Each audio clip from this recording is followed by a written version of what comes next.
Hey, welcome. You ever take a deep breath and hear something weird? A little click, a whistle, maybe even a rattle? Well, that's not just random noise. It's actually your body trying to tell you something. And today, we're going to decode those strange, unusual sounds our lungs can make. So, what are your lungs actually trying to tell you with all these noises? Because believe it or not, this stuff isn't random. It's kind of like its own language. So, okay, let's dive right in and figure out how to listen. Right, so think of these sounds less like just noise and more like your body's built in warning system. In this first section, we're going to bridge that gap between hearing a weird sound and actually knowing what the doctors call it. And here it is, the big official term, Adventitious Lung Sounds. Sounds complicated, right? But it's really just the medical jargon for any abnormal breathing noise that isn't, a normal breath. It's basically a big flashing sign that the airflow inside your lungs isn't quite right. Okay, now for the really interesting part. We're going to go on a little tour of the 5 most common abnormal lung sounds. We'll break down exactly what each one sounds like, and more importantly, what's actually causing it. All right, first up on our list, crackles. You might also hear them called rales. Now, these are these short, kind of popping sounds, and you typically hear them when someone is breathing in. So, what's actually making that noise? Well, you can think of it as these slight bubbling, clicking, or rattling sounds that happen when really tiny airways that were closed suddenly snap open. This usually points to some fluid hanging out in the air sacs, which is a classic sign of something like pneumonia or even heart failure. Okay, next up is a sound I bet a lot of you have heard before, wheezes. This is that classic high-pitched sound you often connect with things like asthma or COPD. And the cause is pretty much exactly what it sounds like. Wheezers are these high-pitched sounds caused by air moving through constricted, narrow airways. The best way to picture it is trying to blow air through a really skinny straw. You know that whistling sound it makes? That's exactly what's happening inside the lungs. All right, moving on to sound number 3, Rhonchi. Now, if a wheeze is a high-pitched whistle, Rhonchi are the total opposite. These are low-pitched, kind of rumbling sounds that are continuous. The easiest way to remember this one, Rhonchi resembles snoring. Seriously, it's that deep, rattling sound. It happens when air is having a tough time getting through the bigger airways, maybe because they're blocked up with thick mucus, something you'd see with bronchitis, for example. Okay, our fourth sound, stridor, is a really important one to know. The huge difference here is that this sound isn't actually coming from deep inside the lungs. It's coming from the upper airway. So here's the key. Stridor is this wheeze-like sound that you hear when someone breathes in, not out.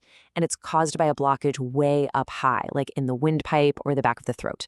Because it means there's a major obstruction, this one is often a big deal medical emergency. And that brings us to our fifth and final sound, the pleural rub. Now, this one is totally different from the others. All those were about airflow. This one, it's all about friction. So, check this out. Your lungs are wrapped in these protective layers, right? They're called the pleura. And normally they just glide past each other super smoothly. But when they get inflamed, they start to rub against each other, and that creates a harsh, grating, or creaking sound.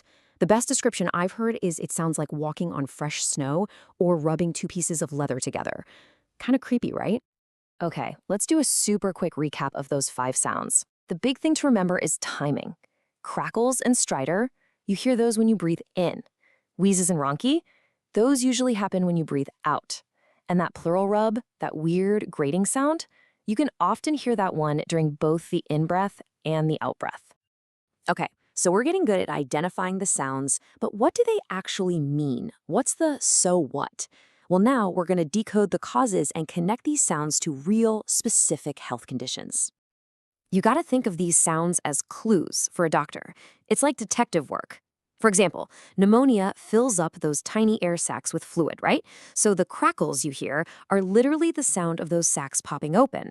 On the flip side, something like COPD or bronchitis blocks or inflames the airways, narrowing the path. And that's what gives you that classic wheezing or the deep, rumbling Rhonchi. Every single sound points to a different kind of problem going on inside the chest. So how do doctors actually do this? How do they listen for all these sounds? Well, there's a name for it. It's called chest auscultation. And let me tell you, it's a fundamental skill that takes a ton of practice to really master. But here are the basics of how it works. First, you need a quiet room, no distractions. Then, the stethoscope goes directly on the person's skin. They're asked to take big, deep breaths through an open mouth, because that really amplifies the sounds. And here's the pro tip. They follow what's called a step-ladder pattern. That just means they listen to matching spots on the left and right side of the chest, back and forth, to compare. It's a brilliant way to pinpoint exactly where a weird sound might be coming from. Okay, now we're getting to what might be the single most important part of all this. When do you call for help? This is all about knowing how to recognize the signs of serious, and I mean serious, respiratory distress. These right here are the absolute critical red flags. If you ever see someone with bluish skin or lips, if they're having severe trouble breathing, if you see their nostrils flaring out every time they try to take a breath, or if they have a sudden, intense shortness of breath, that is not a wait-and-see situation. That's a signal to get medical help immediately. All of those signs mean the body is desperately struggling to get enough oxygen. So, let's just wrap this part up with a key thought. While hearing one of these sounds doesn't automatically mean it's a 5-alarm emergency, you have to remember they are never normal.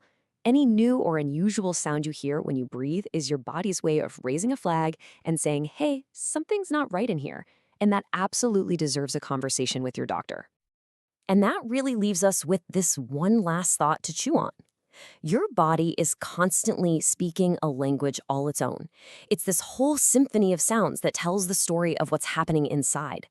The only question is, are you listening?